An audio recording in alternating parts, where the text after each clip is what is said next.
The latest on President Donald Trump's travel ban. All Times Local. The Trump administration spent months hashing out new travel restrictions on more than a half dozen countries, determined to avoid a repeat of the chaos that accompanied President Donald Trump's first version.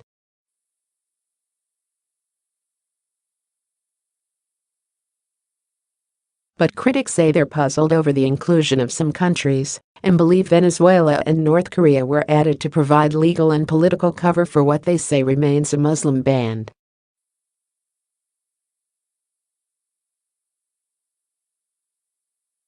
The new restrictions covering citizens of Chad, Iran, Libya, North Korea, Somalia, Syria, and Yemen, and some Venezuelan government officials and their families, are to go into effect Oct.18.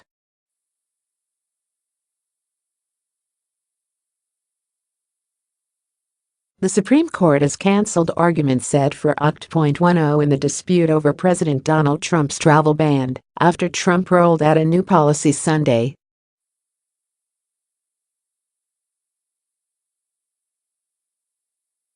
The unsigned order from the justices Monday asks both sides to weigh in by Oct.5 about what to do with the case.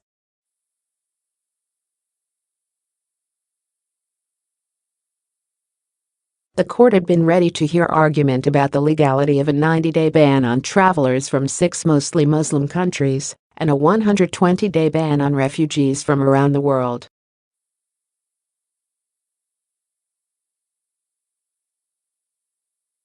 The ban expired Sunday and was replaced by a new policy that affects 8 counties and has no expiration date.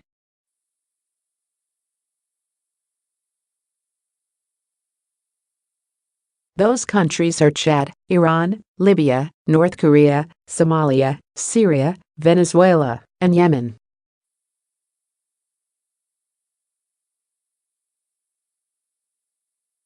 Chad, North Korea and Venezuela were not covered by the earlier ban. Chad's government says it learned with astonishment of the decision by the U.S.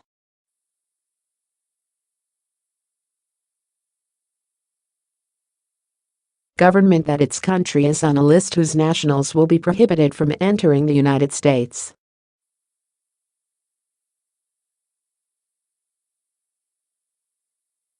A government statement Monday said the government expresses its incomprehension about the official reasons for this decision, which contrasts with Chad's constant efforts and commitments in the fight against terrorism at regional and global levels.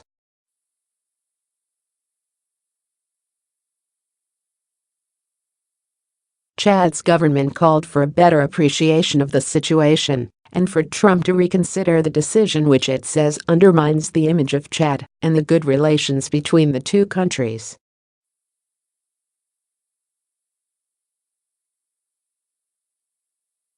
It said it was open to discussions on strengthening collaborations with the U.S. Chad is the headquarters for a multinational force set up to fight Nigeria-based Boko Haram Islamic extremists.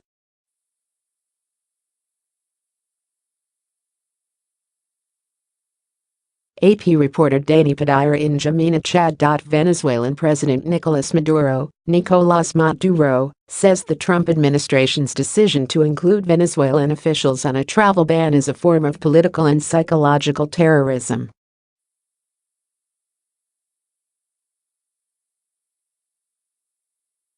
His foreign ministry issued a statement Monday saying that the travel restrictions violate the values of the United Nations Charter and international law and are part of a continuing effort by the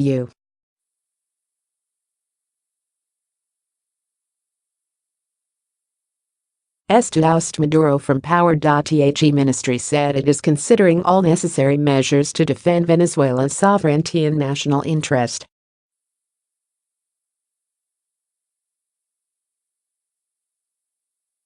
The Trump administration says Venezuela's government has been uncooperative in verifying whether its citizens represent national security threats and says the travel restrictions target officials at agencies and ministries responsible for screening.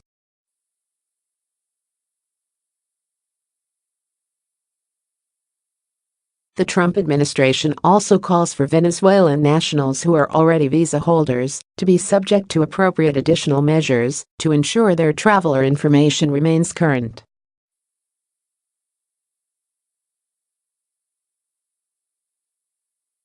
The three major long-haul airlines of the Gulf say they are aware of the new travel restrictions implemented by U.S.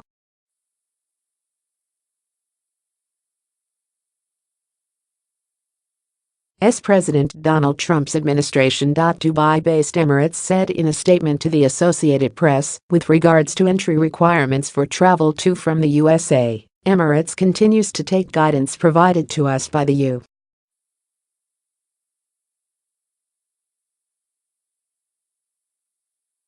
Customs and Border Protection. In Abu Dhabi, long-haul carrier Etihad said the airline continues to accept nationals with valid travel documentation from the listed countries.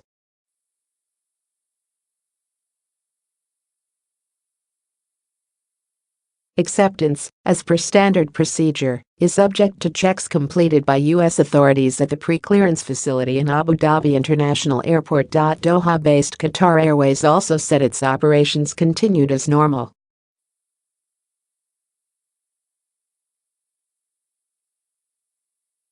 The travel ban, as well as the since-lifted ban on laptops in Mideast airliner cabins, has hurt Gulf carriers.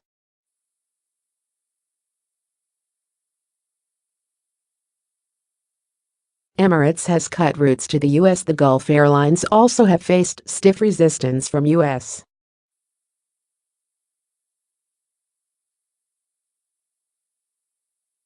airlines, which accuse the Mideast carriers of being unfairly subsidized by their governments.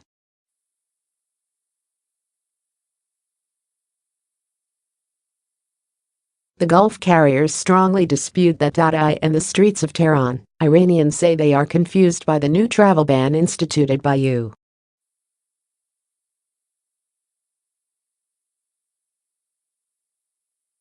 President Donald Trump. Raghia Shaverdi, a 23-year-old secretary, told the Associated Press on Monday that she viewed it as a miserable decision.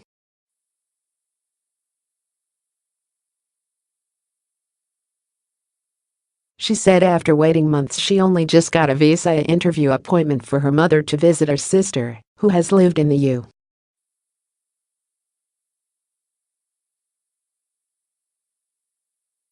U.S. for 6 years. Shaverdi said, all the hopes of both are fading away. University student Irfan Matta wrote online that he was totally confused by the decision.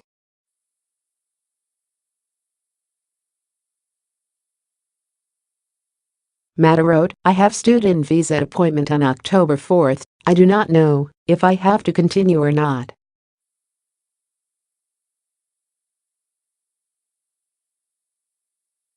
Iran's foreign minister has criticized U.S. President Donald Trump for his administration's new travel ban.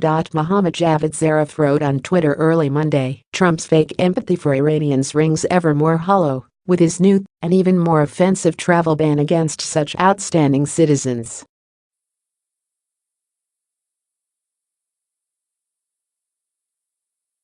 Zarif, who is in New York for the United Nations General Assembly, has taken to Twitter before to criticize Trump.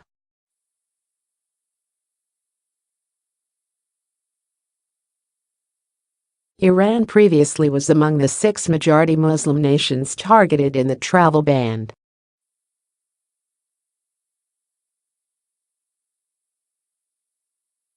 The new travel ban applies indefinite restrictions to citizens of Chad, Iran, Libya, Somalia, Syria, Yemen, and North Korea.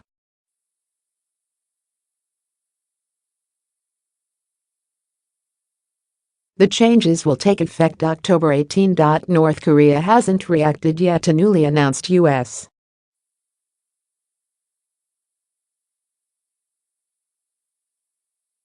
travel restrictions, but they are largely a symbolic measure for the North Asian country already under severe sanctions because of its nuclear weapons program.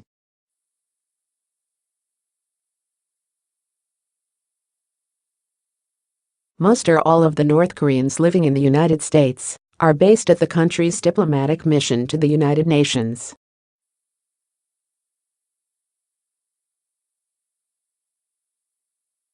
The restrictions in the proclamation President Donald Trump signed Sunday include the suspension of all immigrant and non-immigrant visas for North Korean nationals.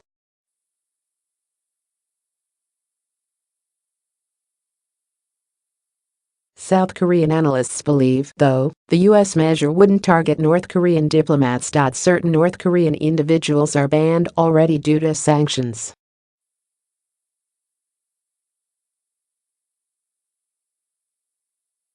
North Korea does not allow its ordinary citizens to travel abroad except in special cases, like jobs that bring in foreign currency or participation in sporting events.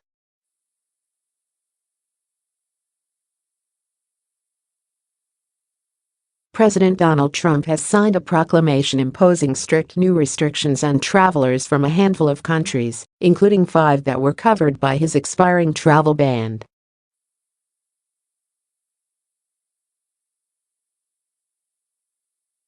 Administration officials say the new measures are required to keep the nation safe.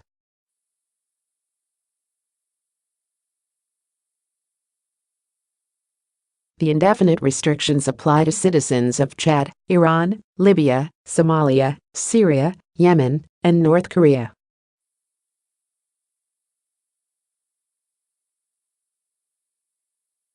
As part of the presidential proclamation signed Sunday, the U.S. will also bar the entry of certain Venezuelan government officials and their immediate families.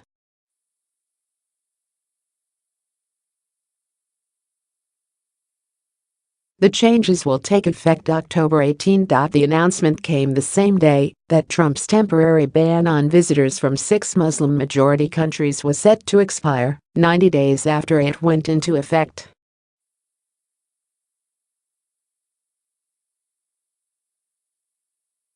John Gambrell in Dubai, United Arab Emirates and Nasser Karimi in Tehran contributed to this story.